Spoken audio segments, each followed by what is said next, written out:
Welcome to a football show, Monday edition here, of course, from 440 Sports. His name is Zach Lyons. My name is Braden Gall. Welcome to the product here. If you want to get involved in the comment section there, make sure you jump in. Questions, comments, concerns, thoughts, all the things there. If you want to jump in and be a part of the product, we do really appreciate it. Of course, brought to you by the Kingston Group and the Pharmacy, our two great and amazing local sponsors here on the show. Zach, good afternoon, good Monday.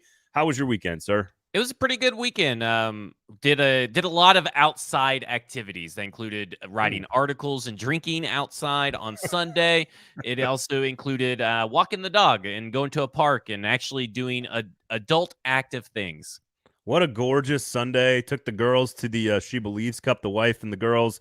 Went and watched the U.S. Women's National Team. Alex Morgan with a nice dime piece there, of course, with the assist. Megan Rapinoe played. So the 6 and 4-year-old girls very, very happy on a gorgeous Sunday afternoon. And look, we are in the it's almost the end of February. I know what you're thinking. Oh, what could possibly be going on with the Tennessee Titans? Everything Everything is going on with the Titans. It's Kate Hudson from the Almost Famous scene, and it's all happening. It's all happening. It's still all happening. Make sure you subscribe to Zach's newsletter, of course, stackingtheinbox.com. You put out a ton of information about Lamar Jackson, which is going to be a topic today on the show. Should the Titans trade for Lamar Jackson?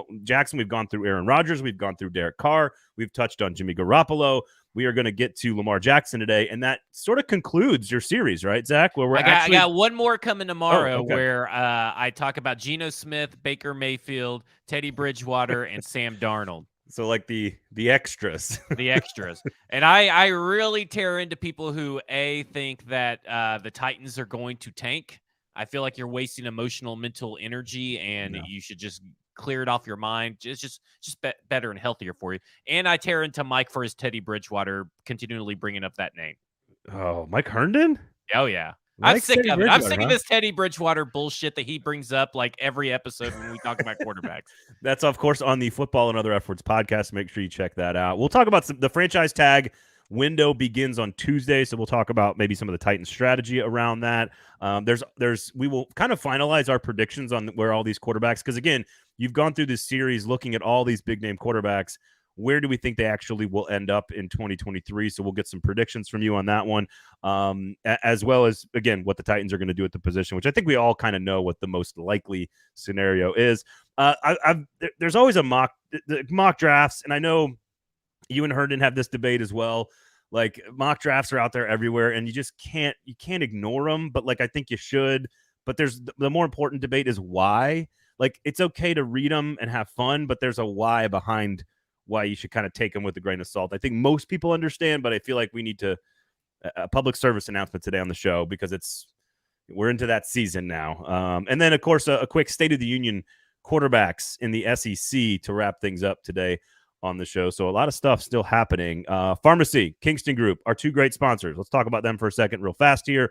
The Pharmacy in East Nashville on McFerrin Avenue. Great burgers, great tots, great locally sourced beers, great place to go grab a lunch with the family, dinner with the family, happy hour with the spouse or your buddies. You want to put the screens down and have a communal experience. Zach, you go do that at the Pharmacy over there in East Nashville. Great stuff, great food. I love it. I love everything about the Pharmacy because, like you said, there's no TV, so it's a good place just to go to actually enjoy other people. It's a good place to go people watch if you're into that. I'm a big guy. I'm not a big guy, but I'm a guy that likes to go to the bar and people watch, typically, and that's a great place to do it as well. And the food and the beer. You just can't. It's just one of the best places to go to get a burger. I fully believe that in a city where everybody supposedly has the best burger, everybody always says, "Oh, I have the best burger," or "You can get the best burger over here." You can get it at Pharmacy, and then you can get all kinds of other really great food. They're not just a burger place, but their burgers are the best. They are fantastic burgers, and they're always coming up with some new creative stuff as well. One of the only original brat shops in town. So if you want a brat, it's one of the only places that does that. Makes all their worst in-house, of course. They got great, I think it's the best mustard in the city, so go check them out. Of course, support local business, locally owned and operated in East Nashville since 2011. Go to the Pharmacy, of course, and hang out. And, of course, the Kingston Group, buildkg.com. Now, listen, I was reading this week's episode of the Nashville Scene, and I saw an article about a woman who bought a house, like I don't know, like $500,000, and then like shit just started breaking everywhere.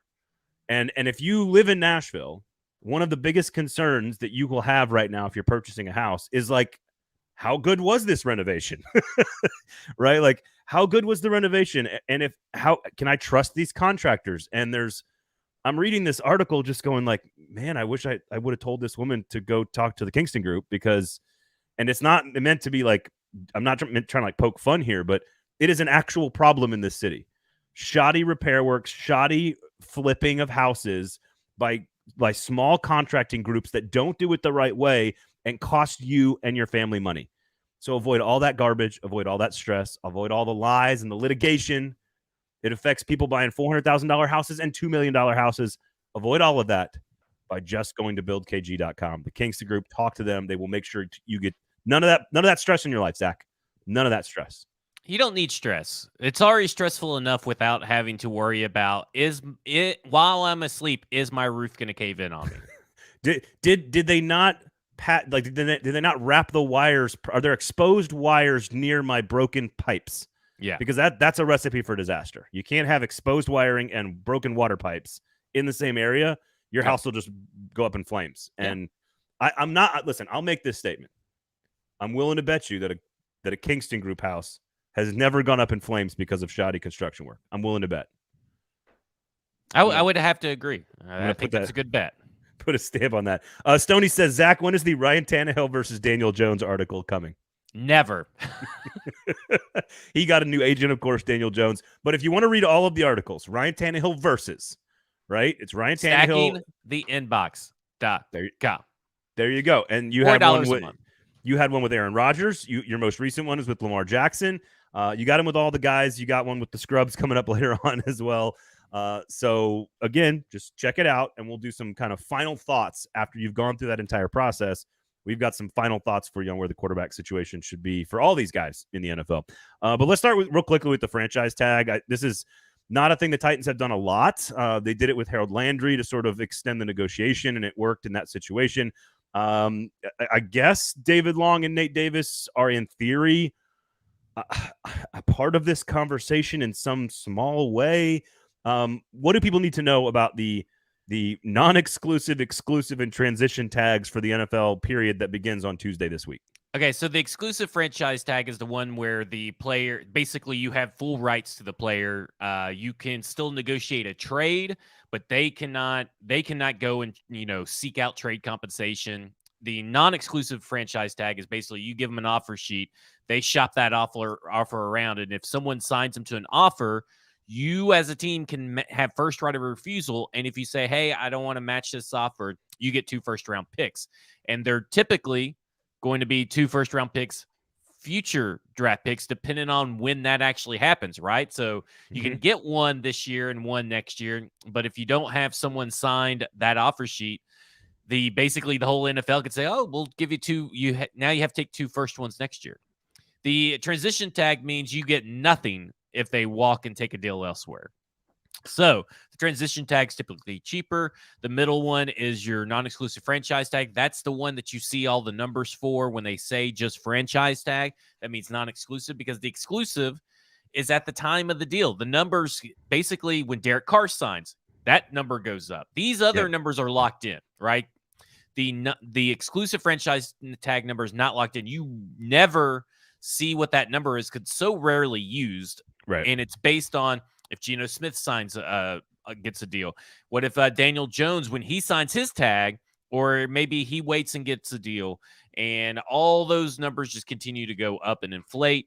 Essentially, basically, you're probably looking at Lamar Jackson getting the exclusive franchise tag and Daniel Jones getting the non-exclusive franchise tag, if you wanted to put it into 2 buckets, because obviously if you get 2 firsts for Daniel Jones, you're going to let the other team take it because Brian Daboll can do whatever. I mean, it doesn't matter what quarterback you got. If you can make Daniel Jones look competent, it does not matter what quarterback Brian Daboll has. You're like slurping the Brian Daboll Kool-Aid right now. Well, how could I not? Bathed in it. He has turned Josh Allen around. He has now turned Daniel Jones around. And when Daniel Jones leaves, let me tell you something. Good luck to whoever takes that contract on. And Lamar Jackson, they want more than 2 firsts, so they're going to put the exclusive franchise tag on him. Yeah, they will. And the only 2 names really, unless there's a third I'm missing here, it does. Also, by the way, I just think about Daniel Jones. I'm like, I guess you could have just picked up the 5th-year option, but they didn't know they were going to have Brian Daboll and all that stuff. David Long, of course, at middle linebacker. Nate Davis, their tag numbers would be David Long's would be $20 million, and then the transition would be $17 million. Nate Davis would be $18 million, and then the transition would be $16 million. Again, I'm rounding those numbers. Yes, but again, the problem with both of those players, who are both high-quality football players for the Tennessee Titans, the issue is that they don't play the premium position within even the tag category. Like inside linebacker and guard are not the same as sort of outside linebacker or even weak side linebacker and offensive tackle. And so they're almost being tagged out of position to some degree, while also maybe not being premium players that deserve to get tagged anyway. So I'm assuming your thought is that the Titans will not be deploying the franchise tag this year. If they use the franchise tag, they're this is a bad sign for Rand Carthon. Like this is a terrible sign of things to come if they use the franchise tag. I mean, there's all the articles that are out there like, oh, what if they use it on David Long, or what if they use it on Nate Davis? Let me tell you something. I was gonna write articles about all that stuff, and then I looked at the numbers. Once the numbers were concrete, why would I fucking waste anybody's time writing an article with the question, are they maybe going to tag him? Because guess what? They're not. No. What David Long is probably really worth? He's probably worth a 2-year, $10 million contract. Guaranteeing him like $20 million is insanity. And you don't do it to try to, hopefully we could keep him and negotiate with him and get him in a longer contract later on down the road. No. Because you're already starting a way above market, because now you're taking a 1-year, $20 million and turn into what? A 4-year, $20 million contract, which is okay, but you've out leveraged yourself. And the same thing with Nate Davis. I mean, Nate Davis is not worth what he's getting paid. And I'll be honest with you, he's not a top 10 guard in the league. And I know how the market's going to probably overpay him. But guess what? Isaac Somalio or whatever his name is over in the Eagles, they're probably not bringing him back. And if they let him hit the market, then I would rather pay him a little bit extra above what the market dictates than pay Nate Davis a little bit extra what the market dictates. Doesn't it feel like there's no one to use it on? And thanks a lot, John Robinson, for making sure that we had no players to use the franchise tag on. Wait, isn't that a good thing? It depends. I mean, no, they're not good enough. They're not good enough. But you also aren't in a weird negotiation situation. Again, he got the Landry deal done, so I guess you got to say thanks, I guess, for that. He overpaid for Harold Landry, so 0 games played so far under that new contract. He overpaid Harold Landry before Harold Landry got injured. I just want that to be known. I wrote about it and all that kind of stuff. He overpaid for Harold Landry. I do think that you probably could get David Long on a deal, like to your point, 3 or 4 years total at $20 million. Like I think you could maybe get him for let's say 3 years, $20 million, which would probably that's overpay. Which would be an overpay. Let him go. I think they will re-sign David Long, and I think they will let Nate Davis walk. I think that's my. But that being said, let me ask you this: do you think that is the right strategy, considering where this team is strong and where this team is weak? Mostly the offensive line being such a position of weakness. Should that be a place where you give Nate Davis an extra $1 million or $2 million per year because you need to have something on the offensive line going into the offseason, or is that not a part of the decision? Do not overpay anything for David Long. Do not overpay anything for Nate Davis. That is my official stance. If you want to get him at appropriate, like if you paid Nate Davis like right around the 15th, offensive guard range, I'd be totally okay with that. Same thing for David Long. Because here's the thing. Neither of them can stay healthy. Like, why continue to overpay players that cannot stay healthy? And they cannot stay healthy. I don't care about the holes that you have on your roster. And you really don't have one in the linebacking core anyway. With the way that this defense has churned out linebackers, it doesn't really matter that David Long is here or not. And it does matter that if there's a competent offensive lineman right next to NPF, But again, you can find guys in free agency that the value of what you're paying them equals out to the skill level where you're not losing that much from Nate Davis, unless you're getting like, for whatever reason, 2020 Nate Davis is the best Nate Davis we've seen. Everything else has been sort of replaceable. I think what's interesting is that these are two of the most easily found positions in the draft. I agree. Like just by far, by definition, it's just factually true. Guard and middle linebacker are two of the easiest positions to find in the draft at almost any point during the draft. So again, I think that kind of speaks to this. Let me ask you this: is there anybody that Titans fans need to think about next year in this situation? We know Simmons is obviously they're going to try to get a deal done here soon. Like, is Christian Fulton a guy? Like, who's the next name next year? Is there anybody the Titans fans need to think through that maybe could be in this situation the way Landry was last year, and the way these two? Again, I don't think there's a strategy here for the franchise tag with the Titans in 2023. No, I'm looking at the list. Christian Fulton is like your closest one, but right now the franchise tag for a cornerback is at 18.1, which means that's probably going to be in the 20s next year. Yeah, I'm out. Like, unless he has an elite year or something. Yeah, that's the thing, is that the guys that they keep paying or were paying, John Robinson was paying, were guys that had one good elite year, and then they haven't done anything since and don't have they can't maintain a level of consistency. And that's who you use on your franchise tag. You don't use your franchise tag on players that are going to hit the market and probably get overpaid by someone else, Corey Davis, Johnny Smith, and or come crawling back, Jayon Brown, because they overvalued their market, or they just end up going to like the Bears, like Dane Cruikshank, and everybody thought that, oh, can't believe we let Dane Cruikshank go. He's before he even signed, people thought that he was going to get like $5 to $6 million a year, which it was utterly ridiculous. He ended up getting like $2 million spent most of the year on IR. Like, let's pump the brakes on these Titans players that are about to leave and hit free agency, because you can find replacements. I swear to you. Yeah. There was I think there was also like half a week of practice when like Theo Jackson was cut, and people were like, "Oh, where was this? Is having Dane Cruikshank would have been nice." And it's like, no, that wasn't going to be a thing that solved the problem. You talk about replacing these two guys. Cam Jones in the 6 from Indiana is an inside linebacker that could easily replace David Long and probably be a little bit of a more dominating presence. Maybe dominating is not the word, but he's a lot bigger than David Long. And then you could just get Jarrett Patterson in like the 4th or the 5th from Notre Dame, because he keeps falling on the draft boards. Maybe he's a 3rd round pick, but he's a guard that you can plug in, and hey, you're fine. Like, there's so many easy fixes. And we're getting to a different topic, and maybe we need to save it.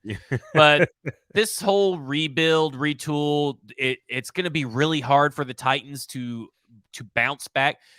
The roster was terrible last year. It is not going to be hard to field a better roster on offense than what you saw last year. It's not going to be that hard, I promise you.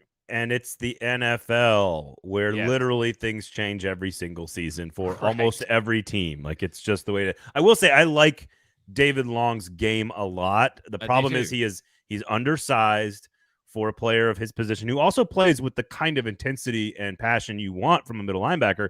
The problem is you need someone who's not normally, 5'11", 225 to play like that. They need to be a lot bigger. And if he already has a history of injury, it's going to be hard to, again, if you can get him at like $5 million a year, I think he's a valuable asset on the team. And I think he's harder to replace than you think. But that middle linebacker, again, you drafted Monty Rice to be in that situation. Like that he's a guy you need a linebacker that doesn't have string cheese for hamstrings. Well, that's, And again, Rice showed some signs of life in the final month of the season there at the end of the year. So, all right, let's get to Lamar Jackson here. Again, Pharmacy, Kingston Group, 2 great sponsors. Check them out, support them. Lamar Jackson, one of your big parts of what you're doing at Stacking the Inbox is looking at every single possibility. This is just leaving no stone unturned. And as I'm reading this very well crafted, very well thought out, very nuanced article about Ryan Tannehill versus Lamar Jackson as a potential quarterback for the Tennessee Titans, I could not help but think the entire time, like, there's no effing way this is possible. But let's dream for a second and think through what it would look like for the Titans to somehow have Lamar Jackson on their team. Yeah, it's weird, right? Because I have to preface all this because I know people read an article, and if you don't explain and provide context about where you're coming from, they mistake your words, and then you have to get back on Twitter and say, well, that's not what I meant. Well, that's what you fucking wrote. Like let's be honest here. Don't get mad that other people read your tweet and don't know what you're thinking inside your head. You know what I'm saying? When you read the article, they don't know what's going on inside your head. So I provide context, right? I don't think that Lamar Jackson's an elite quarterback. We both agree on that. I think that anybody with any sense should agree on that. And I state, first off, that I think that there is only currently one elite quarterback in the NFL, and I think that's Patrick Mahomes. Now, I think other people are coming up into his echelon, but you have to have someone that can elevate the talent around him. That's my number one thing. Elevate the talent around you, both the offensive line, both the pass catchers, or overcome those obstacles. And guess what? Every time you talk about why Lamar Jackson isn't that great of a passer, why he failed to do this or why he failed to do that, you blame everybody around him, right? That means he can't elevate. Like you made the argument for me. He cannot elevate. Patrick Mahomes is currently the only guy to. Tom Brady at one point obviously was elite. Aaron Rodgers obviously at one point was elite. Maybe he gets back into shape coming out of his little dark hole Airbnb and he starts taking football seriously again because, I mean, the reports are now that he comes in and he doesn't do anything at Green Bay. I mean, Green Bay just totally – well, they took the chance while he was inside the dark room and they just shat all over Aaron Rodgers. So – we'll see how that plays out tomorrow when he's on the Pat McAfee show and makes his big announcement, which I'm sure is going to happen. So I personally, subjectively, here's the order of how I would love the Titans attack the quarterback position. So regardless of ramifications, if you ask me, I don't care how many picks they have to give up. I don't care about anything subjectively. So like a vacuum. Yeah. Subjectively, this is what I think. Okay. They need to, I would rather them identify their guy, trade up for a quarterback, trade away Tannehill. Their guy falls to them at 11th overall. They don't have to trade away Tannehill. Trade for Lamar Jackson, trade away Tannehill. Trade for Aaron Rodgers, trade away Tannehill. Trade away Tannehill. Hang on. So draft is your top two. Right. Trade up or take an 11. Yeah. And then you have Lamar Jackson ahead of Aaron Rodgers. Yes. Can yeah. you no ramifications. I don't care about the salary. It's not my money. Is that just because he's younger? Just because he's so much younger? He's younger, and I think he's at this stage of the career, you're going to look at someone that can elevate the game of your running game as well as give you basically he's adding another level of explosiveness and ability to go downfield that Ryan Tannehill cannot give you, right?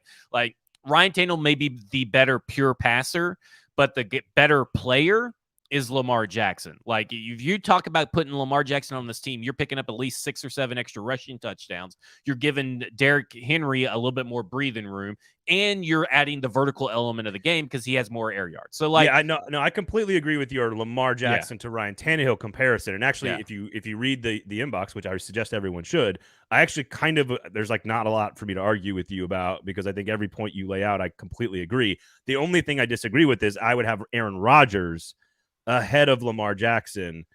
I just can't trust Aaron. So, like, subjectively, I cannot trust Aaron long-term here at the Tennessee Titans. I cannot trust Aaron Rodgers to come in and actually put in the work. I just can't do it.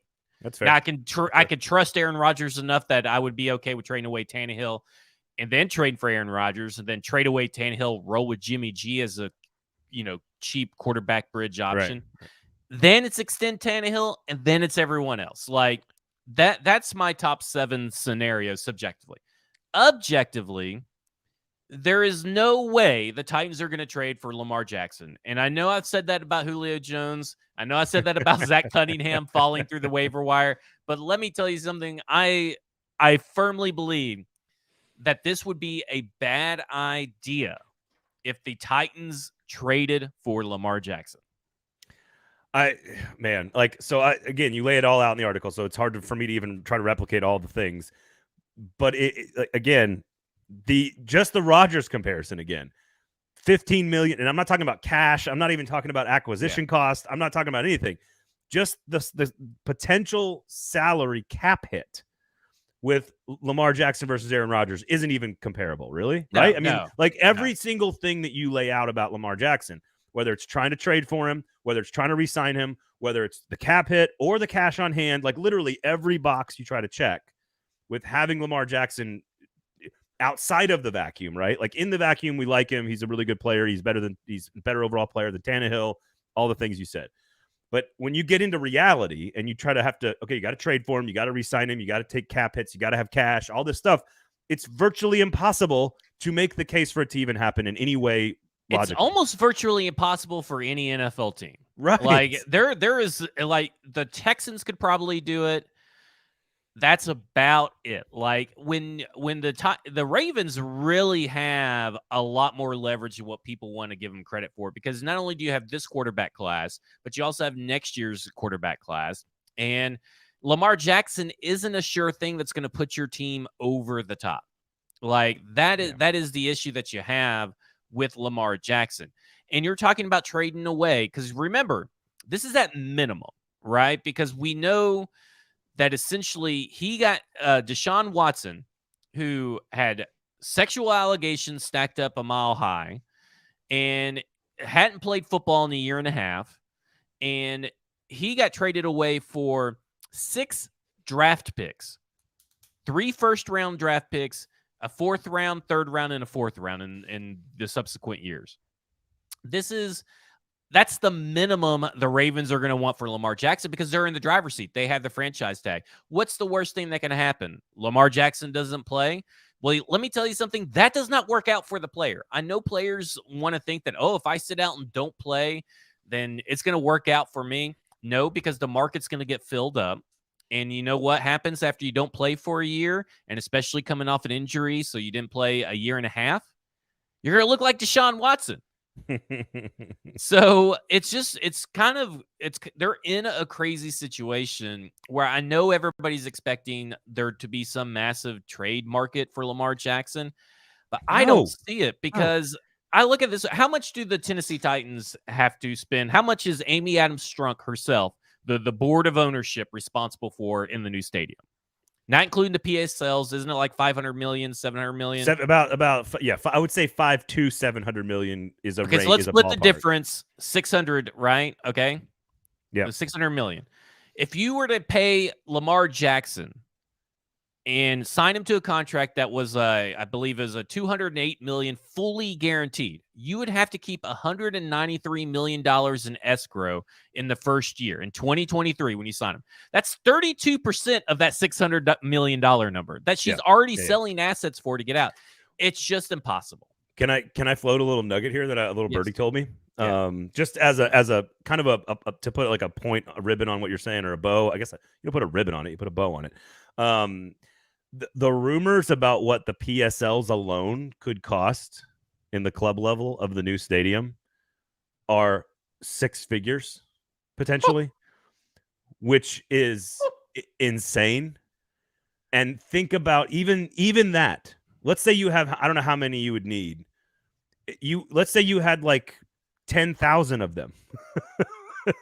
There's not. First of all, I don't know if there's 10,000 people in the city that could afford that. But like, oh my god, that can't be.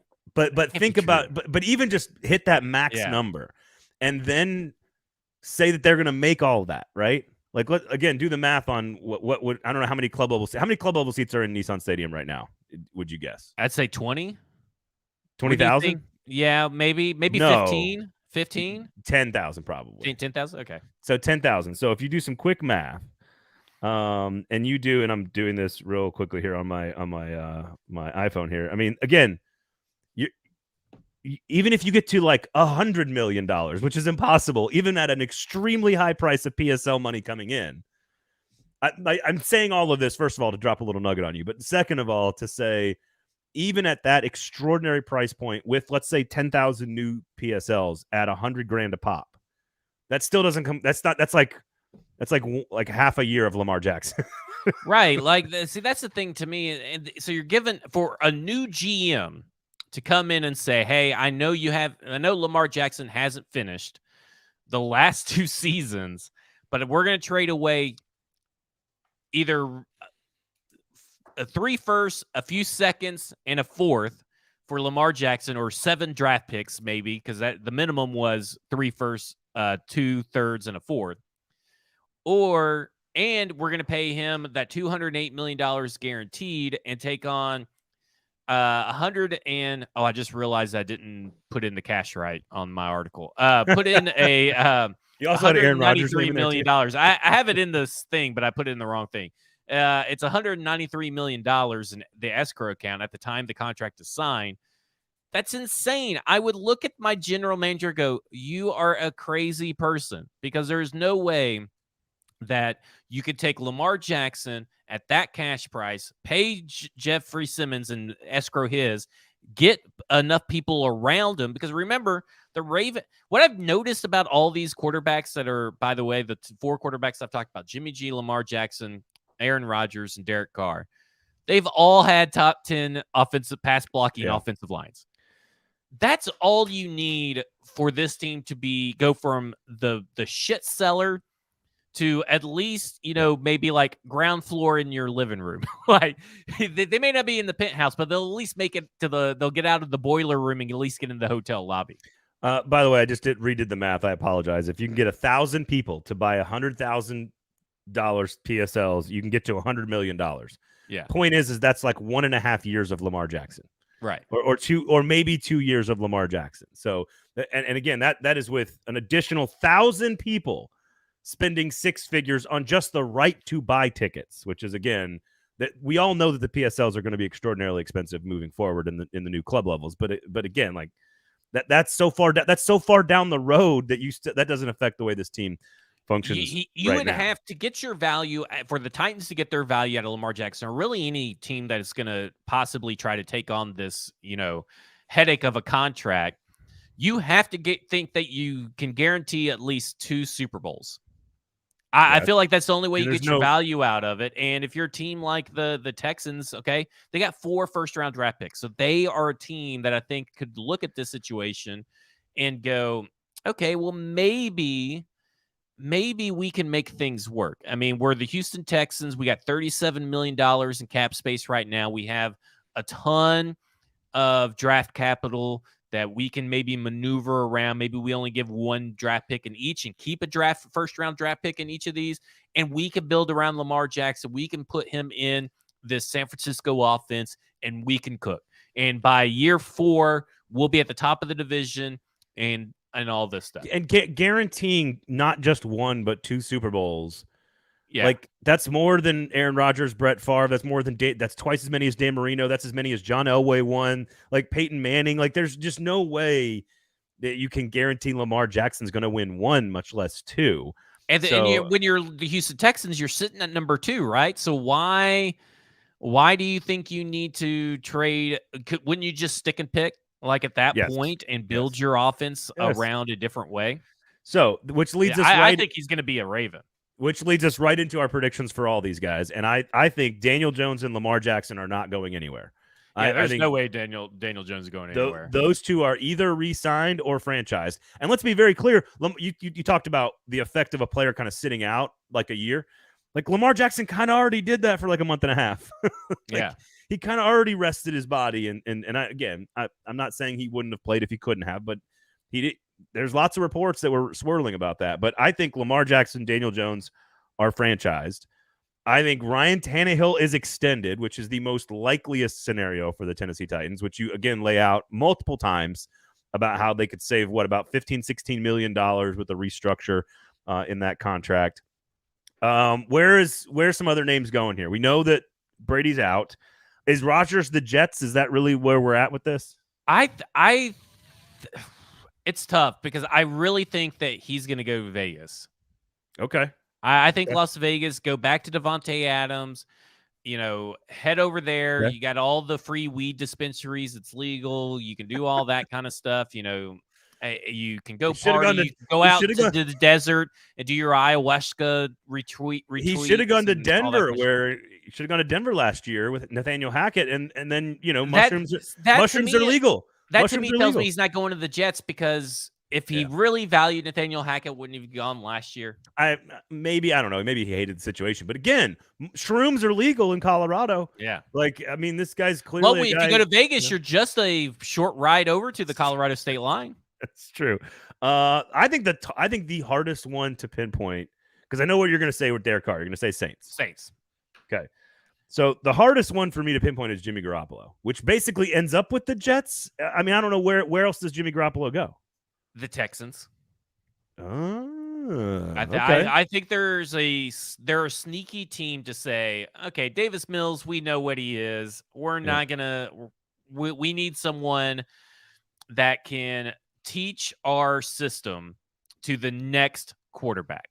And I think that is going to be Jimmy G. The other scenario for this Jimmy G to Houston, Texas situation is that they ride with Jimmy G and Davis Mills, draft the best player available with their 2 first-round draft picks. And if Jimmy G gets injured and this team doesn't do that great, well, guess what? You got Caleb Mills and Drake May right there, and you have 2 first-round draft picks next year that are probably in a better situation and easier for you to trade up to. All right, 2 strategy questions. One's going to be from S-Rob here in just a second. But so if you have any questions, jump into the comments. But the one is, if you're going to draft at 2, one of the 2 guys you love, whoever it is, or 3 or 4 guys you love, whatever it is that you've decided, wouldn't you save the money and just have Davis Mills be your starter, and then whenever the guy's ready, he takes over?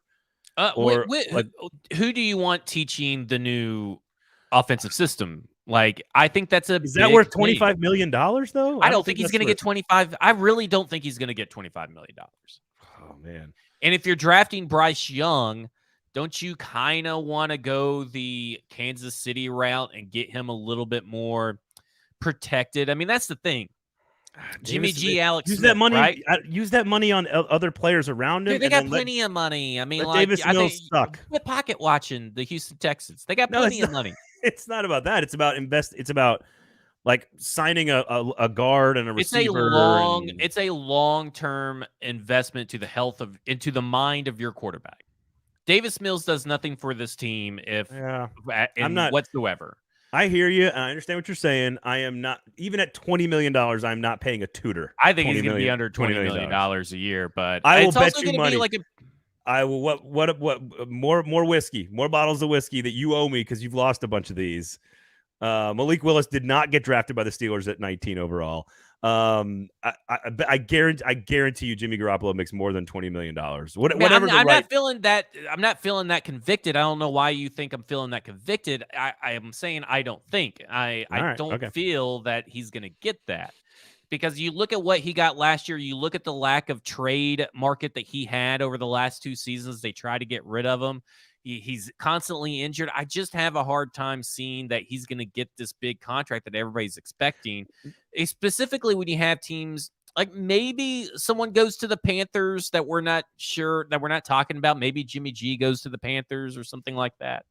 But in the end, none of these guys, I feel like Jimmy G in the Houston just makes a lot of sense because I don't think he's going to make that much money. And you start him and you play him, you let whoever you draft. If you draft someone, I'm not convinced that if they sign Jimmy G, that means, okay, well, we're signing the mentor for the quarterback. I think they could be going best player available. And I think that if I'm the Texans, that's the route I'm going this year. I don't know if there's a franchise guy in this class. I would rather sign Jimmy G, have Davis Mills be the backup, build around for next year's draft. What's super ironic about this argument is that I completely agree with you on Jimmy Garoppolo not being worth the big dollars that are being floated out there. Like, I don't think he's that great. I don't think he's that good. I think Tannehill's better. Like, I think he's a product of Shanahan and Belichick, and I think he's been a complete product of his surroundings, and I don't think he can carry a team. I think he has kept his team back in playoff situations every time push comes to shove. So I agree with you that I think he's worth like 17 or whatever, but I think the market is going to, fucking blow it out of the water for him. So it's weird that I actually I'm agreeing with you, but I think people are a little overinflating the current quarterback market. Yeah, maybe you're right. All right. Next name. Here's my question. Who's the most important next part of the carousel? Is it Baker Mayfield, Sam Darnold, Teddy Bridgewater, Ryan Tannehill? Well, I already have him being extended. I think he's going to go to the Jets. Okay, so this brings S. Rob's question into the conversation. Would Tannehill accept an extension or restructure here in Tennessee if his agent shops him and another team is willing to give him a better deal? Do you think it is tied to the Titans wanting to trade him and move on, or is it tied to Tannehill has an opportunity to get a better deal? Which are they the same? I mean, they're the same. I mean, if someone's willing to give Ryan Tannehill a really good deal and you get draft picks back, you take it. It's a no contest. I mean, it doesn't matter. I don't care what they do after that. Like, it doesn't matter if it's you're trading Ryan Tannehill away and you're going to roll with Malik Willis, or you're trading Ryan Tannehill away and you're moving up, or you're getting Aaron Rodgers, signing Derek Carr. If someone is willing to give Ryan Tannehill a massive extension and deal that you are not willing to match, let him go. Do not just do it. Just cut the cord. It's a good reset. Let him go to New York. Let him go to wherever he may land and say, sayonara, sucker. I completely agree. So so we've got Rodgers in Vegas, Derek Carr in New Orleans, Jimmy G in Houston, Tannehill's with the Jets, Daniel Jones is with the Giants franchise, Lamar Jackson stays a Baltimore franchise. Let me ask you, of all of these other also Rans, forget draft pick and Willis. Take those two away because I think Willis is going to be here, and I'm not convinced they're going to take a quarterback. But let's just say hypothetically that they are going to re-sign a bridge, literally a bridge quarterback, stopgap, whatever phrase you want to call it. Which is the one that you would like? I mean, is it Mayfield? Is it Geno Smith over anybody else? Yeah, the rest of them suck. They're trash. Well, Geno sucked until this year, so I don't. Well, I mean, he was in a system that is similar to the system that you're going to be running. I mean, I'm going to take the guy that has proved it over 17 games over guys that have never proved it over entire careers. Well, I mean, Mayfield led his team to a playoff and won a game. There's no such thing as QB wins. He was getting dragged to the playoffs that year. Okay. Let's be honest. They did not go to the playoffs because of Baker Mayfield. They just went to the playoffs and Baker Mayfield happened to be on the roster. That's fair. I guess Geno's one season was significantly better than Baker's one season. But I don't know if I think one guy's definitively better than the other or not. I think they're kind of all the same. Well, you don't have to. Bridgewater might be I'm telling you that you don't have to think. I'm telling you, Geno Smith is better than Baker Mayfield and Sam Darnold. What about? So you said Herndon's all obsessed with Teddy Bridgewater. Oh my God, he brings him up as like, oh, you could just sign Teddy Bridgewater. Let me tell you something. I don't want to waste it because it's in the freaking article. But don't use it then. The last time that Teddy Bridgewater played a full 16-game season was 2015. And if you want to know how me and Mike's lives have changed since 2015, stackingtheinbox.com. That's how you do it right there. That's how you do it right there. So final prediction is Tannehill's in the Jets. That's your legit prediction? I just don't know what the Titans are going to do. I think it's either Tannehill's either going to be a Jet or he's going to be here in Tennessee. And I could see this wild, crazy scenario where you somehow trade Ryan Tannehill for Lamar Jackson, and that's involved in the deal, and you're maybe giving up less draft picks for Lamar Jackson and all this stuff. But that's like a crazy multi-step scenario that's not really going to work out. I could see maybe you call up Frank Reich or Ron Rivera, and you say, hey, I'm Mike Vrabel. We have good relationships with you. You're in another division. You need quarterbacks that are of Ryan Tannehill's skill set because you guys are kind of out in this weird. You're right outside the top three quarterbacks, right? Like the Panthers can't get one of the top three quarterbacks without trading up. The Commanders are kind of way down the list as well. Here's Ryan Tannehill. Let's work something out. Like I could see that, like leaning on Vrabel's relationships to get him over into the NFC. I think those are your top three teams, really. I think that your top four. I think Tannehill landing spots in no order, just off the top of my head. Tennessee, Jets, Panthers, and Commanders. I think people need to open up their mind to teams in the NFC when all the teams have been in the AFC. And really, what's funny is that the Commanders and the Panthers really haven't been linked to any of these free agents at all. Well, and now you've got Eric Bieniemy in Washington, which makes that a little bit more interesting. Of course, you got to bring up Atlanta, of course. You have to mention Atlanta because Arthur Smith has coached Ryan Tannehill before, so we have to acknowledge that that's a thing. I do love Stoney here. Why stop at Bridgewater? What about Brian Hoyer, Christian Ponder? Where's Charlie Whitehurst these days? There you Geno, go. here's what I'm gonna say. I actually like Geno Smith, so this is not meant to be anti. In 8 years of playing in the NFL, Geno Smith had 34 touchdowns and 47 interceptions. 8 years in the NFL. Remember what teams he was with, though. I mean, like, Bad they were ones. not great teams. Bad ones. I know. I'm just. He gets to a good team, a team that gives him the reins, and he wins the job. Like, this isn't like, when everybody was making fun of the Seahawks for not only just going into the season with Geno Smith and Drew Lock as their quarterbacks, but everybody's making fun of them for choosing Geno Smith, right? He proved them wrong. I mean, I look at the stats because I know that everybody says that he went off the rails towards the end of the year, but I'm looking at the box score stats and I'm looking at his PFF stats and I split him up into 9 games and I'm looking at his efficiency stats and I go, he just had a fucking good year. I mean, he had a legit good, efficient year. Yes. And do I think that maybe the best fit for Geno is still Seattle? Yes. Do I think that he could hold the fort down here in Tennessee while they are still trying to figure out the future of their franchise? Yes. He's not a franchise quarterback. None of these guys, right? But you can make an argument for Lamar Jackson are your franchise quarterbacks for the next 5 or 6 years. Yeah, I mean, and again, I think the point is valid here, and this is Mad Bell said this, that Vrabel signing a bridge quarterback is sort of the thing that we don't think is all going to like. We all kind of agree that tanking isn't a thing. Now, I don't believe that I think Teddy Bridgewater, whoever you like the most, Geno Smith, in your opinion, maybe I like Mayfield better, maybe Mike likes Bridgewater better, whoever it is, for a very cheap price for a temporary solution. I don't think that's like going 13-4. What is it, 3-14 now? Like, I don't think that's tanking because the rest of the roster is pretty good. The defense is pretty good, and they're gonna make the offensive line better, and they're gonna make the receiving core better. You've got the new front office, so I that seems unlikely, which is why I still think Tannehill is the guy now, unless they trade up or draft somebody 11. That's the thing that could change this entire conversation.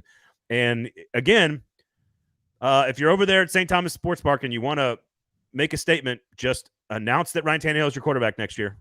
Just either restructure. It's kind of like the Tim Kelly hiring, right? It's like, what are you waiting for?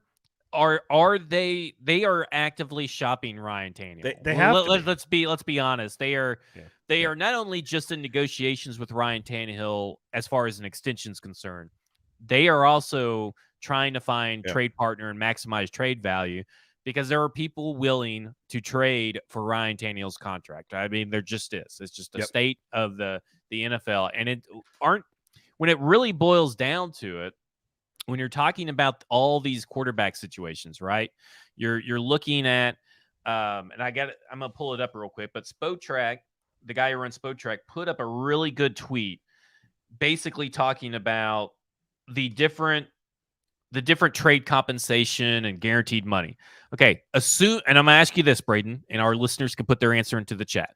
Ooh. Assuming all can be had this offseason, would you rather Derek Carr, estimated $50 million guaranteed, okay? Guaranteed $50 million. Now, this is not per year. This is just guaranteed money, fully guaranteed. Oh, okay. Lamar Jackson, trade compensation plus $200 million guaranteed. Woof. Aaron Rodgers, trade compensation plus $60 million guaranteed. Okay. Or Ryan Tannehill, trade compensation plus $27 million non-guaranteed. Oh, well, the non-guaranteed changes the entire equation. But that's the entire... Yeah, no, I agree. That's the entire context. And that is why teams will trade for Ryan Tannehill. And I would be... Yeah. I know a lot of people are putting their stamp down that, they're taking the safe route, right? My safe route is Ryan Tannehill's going to be a quarterback, and there's no reason to talk about anything else. No, it's the most efficient and cost-effective route is what it is. Essentially, but for other temes, I think the trade compensation for other teams is going to be too enticing for the Titans to turn it down. I would be shocked I would just be like, oh, I'm kind of surprised that Yeah. Ryan Tannehill's still Tennessee Titan. I will not be, but of those three, the first three you mentioned, the $60 million for Rodgers I don't care. guaranteed You got to with include trade. all four. Which one do you want out Well, of the no, four? I'm saying Tannehill's the easiest one there Okay, for there the you go. Titans because it's not guaranteed money. But of the first three, Carr $50 million, Lamar Jackson compensation plus $100 million or $200 million, $60 million for Rodgers plus trade. I think Rodgers is clearly the best option of those three. But Tannehill here for the Titans is excellent, and for another team Remember, is a when you valuable. trade for or for Aaron Rodgers and he retires after the first year, you're on the hook for Well, $43 million in dead money. Mad Bell says we will know by March 12th about Tannehill if he's extended or traded. We should know by then. Stoney, of course, wrapping this entire conversation up with a perfect bow, which is the Commanders aren't even interested in anyone because they have the future. I remember a time when Bruce Arians was at the combine. He told everybody, well, we're not interested in Tom Brady. Jameis Winston is our quarterback. I have been interested in Sam Howell since he was a freshman in college, and not in a weird way. Yeah. Like a totally normal, totally regular, man, that's quite an arm you've got there, big guy, kind of way. I've been a Sam Howell stan for a long time. All right, mock drafts real fast here. The question I know we've talked about this. Maybe it was a year ago. We weren't on the air doing this show in January, February, March of last year going into the draft. We launched on the first day of the draft last year. So we're coming up on our first year anniversary. But I think it's worth mentioning because they are just now everywhere. It's sort of like looking at your buddy's bracket or your buddy's parlays or like just your buddy's fantasy roster. Like, I just don't give a shit because these mock drafts are not informed by any actual real intel.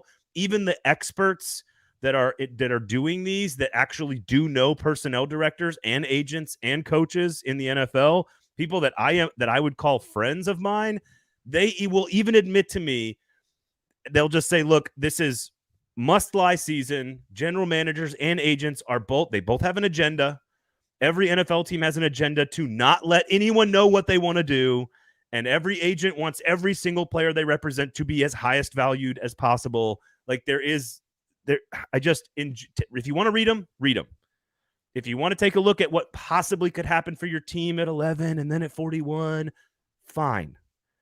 But don't tell me that there is any actual, like, real information in a mock draft. Don't tell me that shit. I don't want to hear it. Well, and it's also we're not even to the combine. We're not even to where the meetings take place, the pro days, who's being invited in, who's not being invited in. Like, that's the stuff that kind of will start influencing the mock drafts to bring them a little bit closer to actionable information, is that kind of stuff. You know, if you want to look to see who is actually sort of reliable when it comes to these mock drafts, there is a site, thehuddle.com.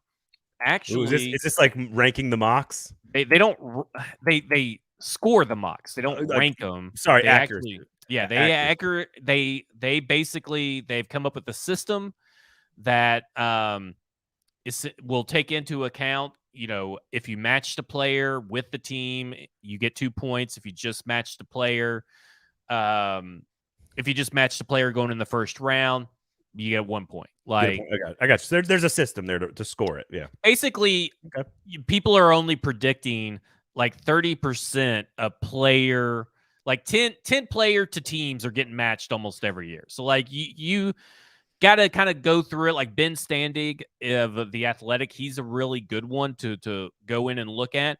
Doesn't mean that he's actionable evidence. Maybe he does. Maybe because he does work at The Athletic and he's hearing stuff behind the scenes. You know, they have some good sources over there. But the point is that like 10 of his picks are probably going to be like dead on right. The rest of them are just going to be like, okay, well, we got a chunk of the players in the first round. And I'd love to. So what I'd love to know is how many of those are in the top like 6 to 8, because they're probably far more predictable in the top 6 to 8, 10 picks, give or take each year, just based on like team needs and more proven prospects at the top of the draft. And really what I care about is where, like, do you get a player within a range like 1 to 256 or whatever the total number of picks is. Like if you have a guy projected at like 157 and he goes 29th, like that was stupid. Right. Like it's more about just give me a ballpark. If you're within like 10 picks on a player, you got him as the 41st best player going to so-and-so, I guess, which would be the Titans, and he goes, 38th or 46th. Well, you were pretty close. And if the Titans take the same position, well, then you were pretty close. Like, I think there's a way to look at it. But again, it's too early in the process. Like, we all know the Titans want an offensive line. We all know the Titans need some pass catchers. That's not hard. That's not rocket science. But to know which one they like or which one is graded out higher across all 32 teams is impossible. Unless you're in a war room, it's impossible. You can't. That being said, go subscribe to stackingthebox.com because I guarantee I will have at some point mock draft Mondays. Oh, and that's great. That's awesome. I think you should do it because that people like clicking on them. People like reading them. I just think you should enjoy them for what they are. Just enjoy them. Just take it and go, oh, that'd be cool. Oh, that'd be fun to have that guy. And then just move on about your day. And subscribe to stackingtheinbox.com. Stoney, you're having a good day today, man. I want the least informed mock draft. Give me the Dalton Kincaid to Titans takes. That's a really good tight end, by the way. Just not really good injured tight end. I love not an 11. Injured player. Just not 11. Not even at 41. Maybe in the fourth round. We'll see. All right, real quickly here. Let's do some SEC stuff to wrap up as we've gotten through all of our Titans stuff for the day. Zach, how good would you call the quarterback class, the starting roster of quarterbacks in the SEC last year? In your recent casual fan memory, don't they have to be the best? I mean, we talked about it heading into the season that this is probably the best collection of not only just teams in general, but of quarterbacks. I mean, you're talking about Spencer Rattler, you're talking about KJ Jefferson, you're talking about Will Levis, Bryce Young, Hendon Hooker. Mm-hmm. You're going through all these names and these players and teams, and it was probably the best collection of quarterbacks we've seen in the SEC in a very, very, very long time that were spread out among a bunch of different teams. Would you like to know the year? I think yes. I can give you the year that was the best collection of quarterbacks in the SEC since 2013. Johnny Manziel was following up his Heisman campaign at Texas A&M. A.J. McCarron was winning his second national championship in a row, or he had just won 2 national championships in a row. I think he finished third in the Heisman. Aaron Murray set the all-time SEC passing record that year at Georgia. Connor Shaw at South Carolina is the best quarterback South Carolina has ever had. James Franklin at Missouri, not the coach at Vanderbilt, but the quarterback at Missouri, had led Missouri to the SEC championship game. You had Nick Marshall leading Auburn to the SEC. You're really dropping off. Hang on. Well, I'm not there yet. Hang on. Dak Prescott at Mississippi State. You had a collection of guys that were across the league, very high quality, and veterans. And almost all those guys, I think, left to go to the NFL that year, except for Prescott, I believe. But Nick Marshall led his team to the national championship game that year, is what I'm saying, as like the 7th or 8th best player. Zach Mettenberger was starting for LSU. Bo Wallace was starting for Ole Miss. Point is there's not a lot of like weak spots there. And that was probably the best quarterback crop. And this year, or I guess last year, you've got 3 first-round draft picks in Bryce Young, Will Levis, and Anthony Richardson, likely. You've got the 2-time defending national champion in Stetson Bennett. You mentioned KJ Jefferson. Jaden Daniels is back at LSU, who was there last year, of course. And, oh, by the way, the guy who finished 5th in the Heisman, who had the most efficient season in the history of Tennessee football, and Hendon Hooker.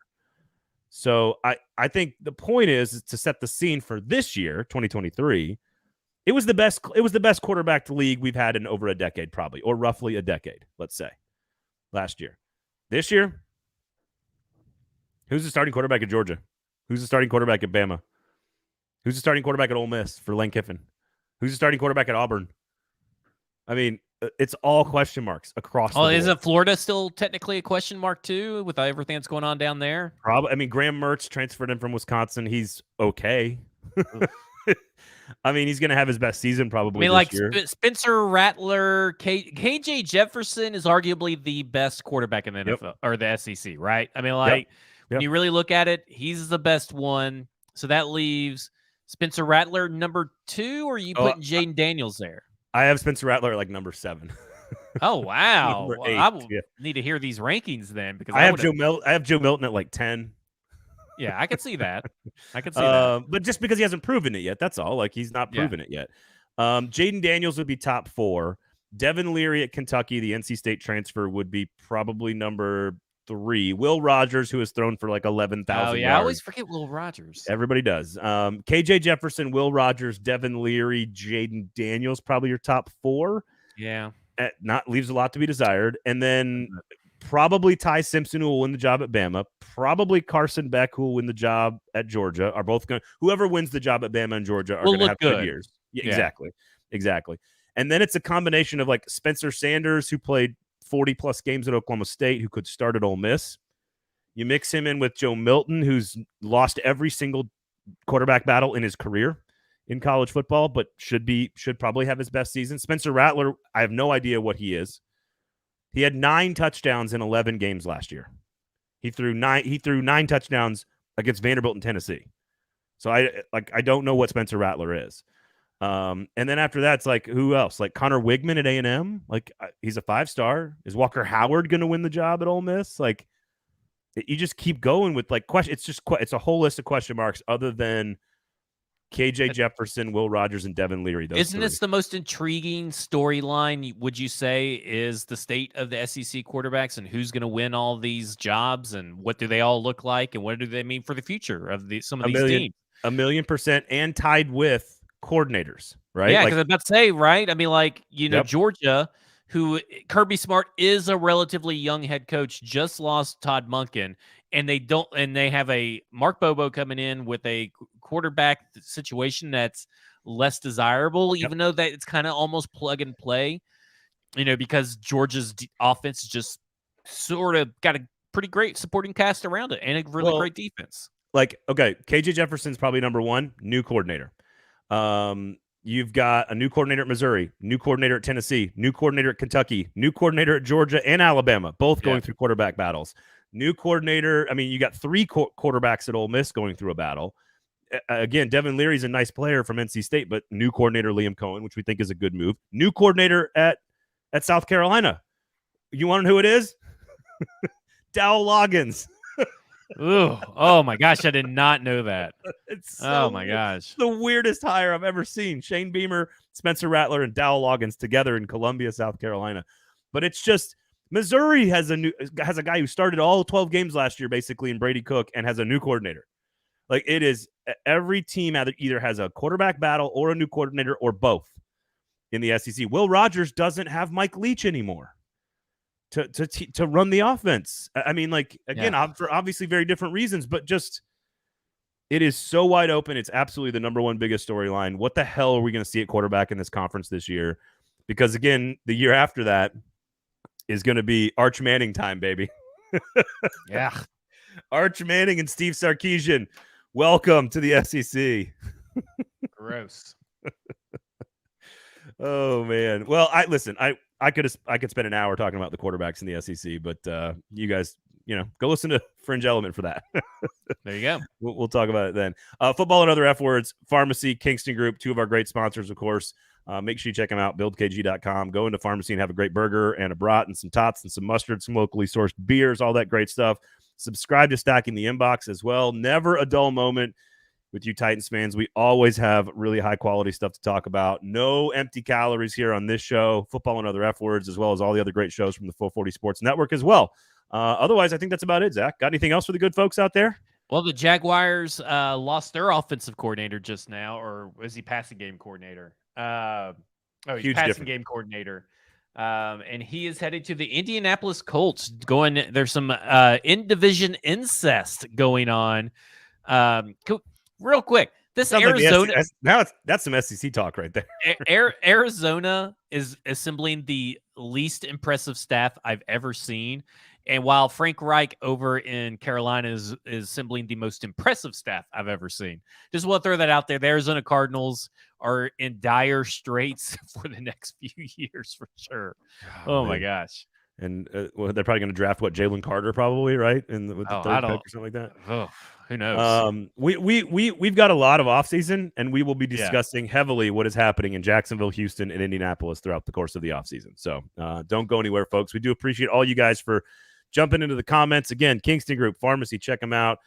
We appreciate all you guys for rating, reviewing, subscribing, share the show, tell somebody about it. We do appreciate it. Follow us on Twitter at FWordsPod, at Braden Golf. For Zach, I'm Braden. Thanks for hanging out with us. We'll talk to you guys on Thursday.